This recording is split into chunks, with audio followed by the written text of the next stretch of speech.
All right, in transit today, already getting some reaction on the text line and allowing Chinese electric vehicles onto the market. One listener writes, yes to Chinese cars, way overdue.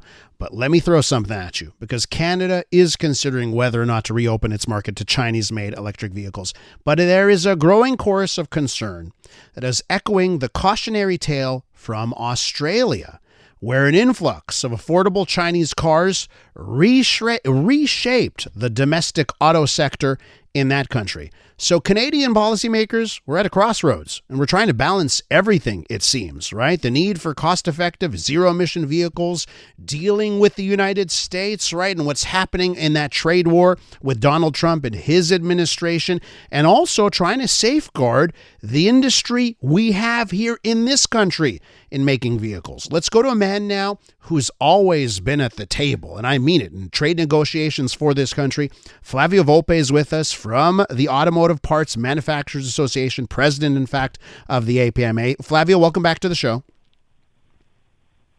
Do we have you there? Flavio, are you there?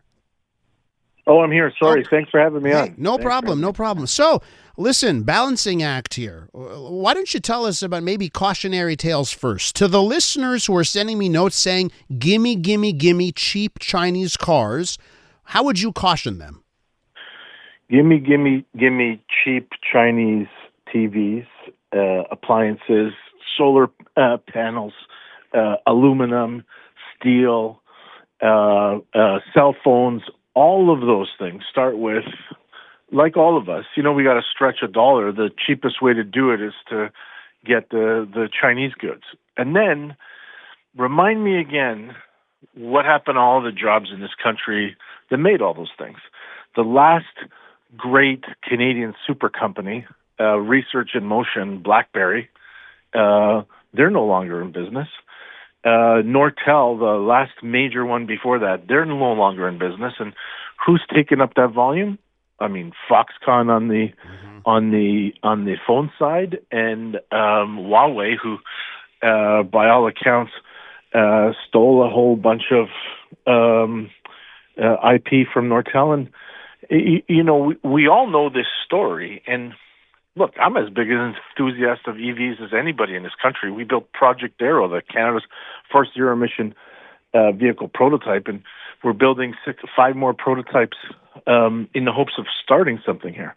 But you don't just concede to the Chinese because the enthusiasts say they want something. You have an obligation to balance whether scratching that itch isn't going to then lead to a heart attack. So I got to tell you something here. You mentioned Foxconn and Huawei, both companies that now have dipped their toes into car making.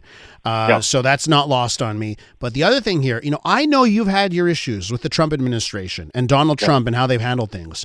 But boy, after listening to you talk about manufacturing, kind of seems like you get at least a little bit of what Trump has been trying to do, because so much of what the Trump administration has been doing is focused on China and how they've run the table on manufacturing. So does that, do you think that there's actually a lot for Canada and the U.S. to work on here? Because it seems like there's something there, that there's some alignment between our countries. Yeah, look, you don't have to like the guy, and certainly your listeners know that I don't in any way. But we are aligned on what it means with regards to China. We're look at it. This is a Montreal radio station. Let's talk about Quebec's aluminum. Is the answer to what's happening right now in our trade war with the U.S. to open the door to Chinese aluminum? Yeah, it's crazy. Yeah, and the Chinese are very good at what they do. They spent the first 20 years in the auto industry copying. Then they skipped diesel and internal combustion, which is a very good bet. They ended up on battery electric because we outsourced the world's batteries to them. And so they said, well, what can we do here? Can I try to figure out how to do a better internal combustion engine than Mercedes? Or should I just upscale my batteries? Oh, and by the way, we don't really pay people well. Sometimes we don't pay people. And sometimes in making these green goods, we don't really care about vertically integrating some really invasive environmental practices in manufacturing. And we power it with more coal than coal-fired electricity in any place in the world. And so I get it. Right now, the Chinese are featuring a whole bunch of vehicles at a show in Germany. And everybody who watches this industry says, wow, look at these products. They look pretty cool, and they're really cheap. And you say, I want access to it. Yeah. Okay, great. But General Motors had a plant in St. Therese until 2003. And then when it was gone, those jobs left with it, and all the supplier jobs left with it. And anybody who worked there who might be listening to you, or any of the suppliers of logistics knows, they never had that opportunity again. Yeah. And listen, it also comes into my mind is, some of the, I've listened to Jim Farley, right, CEO of Ford, and he's talking about how great some of these vehicles are. So let me throw this at you, Flavio. Let's say BYD or any of the other Chinese manufacturers say, you know what, we're gonna open up a factory in Canada. Because it's not lost on me. Look at the vehicles being made in Ontario. A lot of Japanese companies, Honda and Toyota, making tons of vehicles in Ontario. What if these Chinese companies say, hey, you know what? We're going to open a plant in Canada. Does that change your tune and how you think about this subject? Yeah, I'm going to challenge your listeners to Google me in China. And in 2016, 17, 18, I chased rather publicly, very hard, Shanghai Auto, who's the biggest Chinese manufacturer, and they manufacture under the MG brand.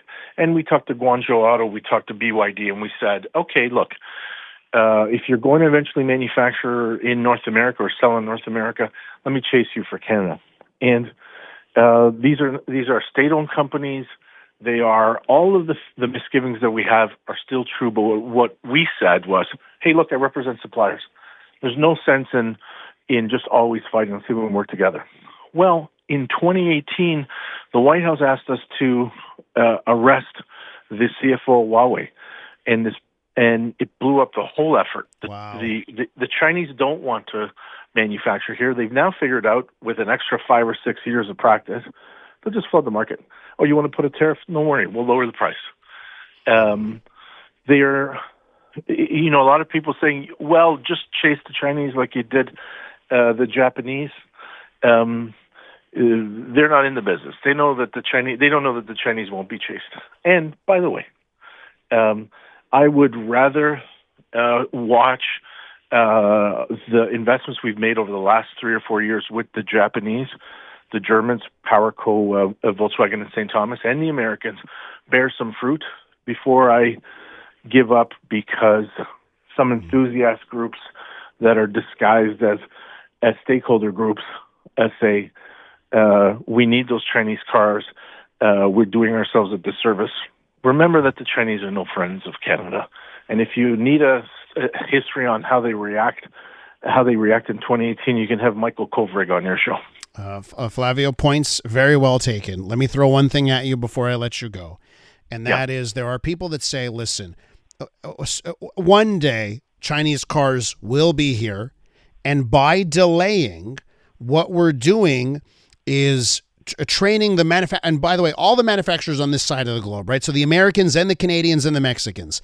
The longer we delay Chinese competition, the less capable we will be at competing with them when they do get here. And the transition, I know people like to say doom and gloom on electric vehicles, that nobody's buying them. Well, I look at the rest of the world and I say, well, something else is happening.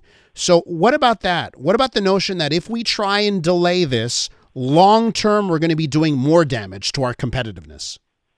I think it's nonsense. I'll say that they're making cars. They're not making teleportation devices. We all know how to make cars.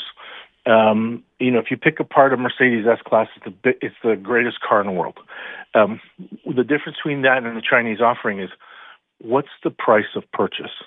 The factories of some of the Canadian auto parts suppliers are driven by AI and machine learning. There's nothing that the Chinese have on us there except the price. What we need to do is, if we're going to use a tariff and a review of the certification process with Transport Canada, where we buy time, we shouldn't waste that time. Figure out how to compete with the Chinese on price without throwing away Canadian jobs. All right, Flavio, just to be quick here, but are you worried that the Canadian government might throw your industry under the bus to save Canadian farmers? Well, if you're talking about whether they'd give up the Chinese tariff in exchange for what the canola farmers and what Scott Moore is asking, I'm worried that they're going to make the wrong decision. But that's why I'm in their ear as much as possible, reminding everybody that there's 500,000 Canadians that depend on this job and that it contributes to the GDP of the country $16 billion. Flavio, got to leave it there. Always great to talk to you. Thanks so much. Anytime. Ciao. Flavio Volpe from the Automotive Parts Manufacturers Association, president over there.